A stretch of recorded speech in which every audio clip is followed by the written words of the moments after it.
నాయకత్వం ఆర్టిజన్ ఐక్యత ఆర్టిజన్ ఐక్యత ఆర్టిజన్లకు విద్యార్హతను బట్టి ఆర్టిజన్లకు విద్యార్హతను బట్టి ఏపీఎస్సీ రూల్స్ వెంటనే ఆర్టిజన్లకు ఏపీఎస్సీ రూల్స్ వెంటనే ఆర్టిజన్లకు ఏపీఎస్సీ రూల్స్ వెంటనే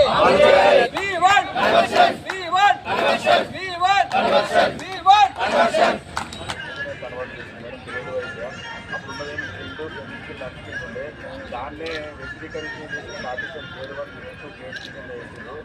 మేము ఈక్వల్గా రెగ్యులర్ ఎంప్లాయీస్తో పాటు ఈక్వల్గా పనిచేస్తాము. కానీ వాళ్ళకి ఇచ్చే జీతాలకు మాకు చాలా వ్యత్యాసం ఉంది. మెడికల్లో కూడా వ్యత్యాసం ఉంది. మాకు లీవ్స్ ఉంటాయి, ఏముండదు. ఒక పర్మనెంట్ ఎంప్లాయీ చనిపోతే వాళ్ళ పిల్లలకి ఏం చేస్తారంటే విద్యార్హతను బట్టి ఉద్యోగాలు ఇస్తారు. మాకు మాత్రం 4th గ్రేడ్ అని ఒక గ్రేడ్ దాంట్లో ఇస్తారు. మనం దాంట్లో వచ్చేది మాకు 12,000. ఇప్పుడున్న పరిస్థితుల్లో ఆ 12,000 తీసుకొని జీవితం ఎత్తగలుగుతుంది మరి అన్న. అందుకని ఒక ప్రజాస్వామ్యం గత దశాలుగా చేస్తున్నాము. తర్వాత బట్టి విక్రమార్క ఏమన్నా అంటే ప్రజాపాటలో మా గవర్నమెంట్ ఎన్నుకొని మేము వస్తే మీకు ఖచ్చితంగా రెగ్యులర్ చేస్తాను హామీ ఇచ్చారు. అప్పుడు 2.5 ఏళ్ళు అవుతున్నా కూడా మేము ఎన్నిసార్లు రిప్రజెంటేషన్ ఇచ్చినా కూడా మాకు అసలు దగ్గరికి రానిస్తారు. అసలు మాట ముచ్చట్లేదు.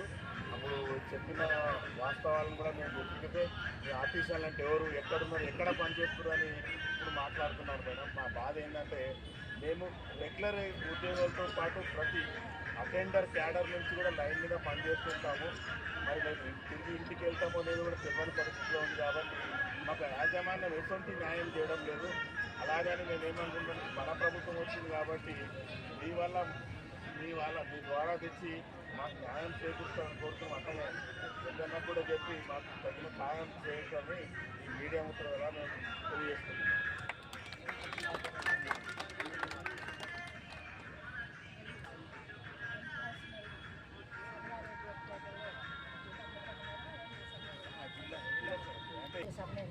చేస్తున్నాం కాబట్టి ముందుగా అసోసియేషన్ మెంబర్స్కి ఇక్కడ విచ్చేసిన ప్రతి ఒక్కరు ఎంప్లాయీస్ అందరూ కూడా పేరు నమస్కరిస్తున్నాం. వాస్తవమే, మరి మీకున్న డిమాండ్లు ఈరోజు ధరలు కూడా పెరిగిపోతున్నాయి. ఉండడానికి కూడా ఇల్లు లేదని మరి చెప్పడం జరుగుతుంది. చనిపోతే కూడా ఎలాంటి మాకు ఇవ్వట్లేదు, ఆర్థిక సహాయం ఇవ్వట్లేదు చెప్తున్నారు. తప్పకుండా మరి ఇంతకుముందే మన ఉప ముఖ్యమంత్రితో బట్టి విక్రమార్క మాట్లాడడం జరిగిందని చెప్తున్నారు. తప్పకుండా మన జిల్లా మంత్రివర్యులు దామోదర్ రాజనరసింహతో డిస్కషన్ చేసి మరి ఉప ముఖ్యమంత్రి బట్టి గారికి కానీ లేదా సీఎం గారి దృష్టి కూడా తీసుకుపోతాం. మీరు నాకు ఒక డిమాండ్ కాపీ మీ డిమాండ్స్ ఇవ్వండి. ఆ డిమాండ్స్ని నేను తీసుకుపోయి తప్పకుండా మీ తరఫున నా వంతు కృషి నేను చేస్తాను. తప్పకుండా చేద్దాం. ఎందుకంటే మీకు పెద్ద ఏమి కావు, మీరు జీవనానికి కావాల్సినవి అడుగుతున్నారు.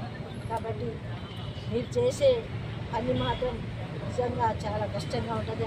స్తంభాలు ఎక్కి దిగడం కానీ బిల్ కలెక్షన్ కూడా చేసే వాళ్ళకు కూడా మరి ఎలాంటి వసతులు లేవు. ప్రతి ఒక్కరికి కూడా ఉద్యోగం మీరు చేస్తున్న వాళ్ళకి ప్రభుత్వం దృష్టికి తీసుకుపోయి ఆ డిమాండ్లను మరి అందులో ఎన్ని మీకు ఇది చేస్తారో మరి అడిగి చేపించే ప్రయత్నం నా కృషి నేను చేస్తానని తెలియజేస్తాను.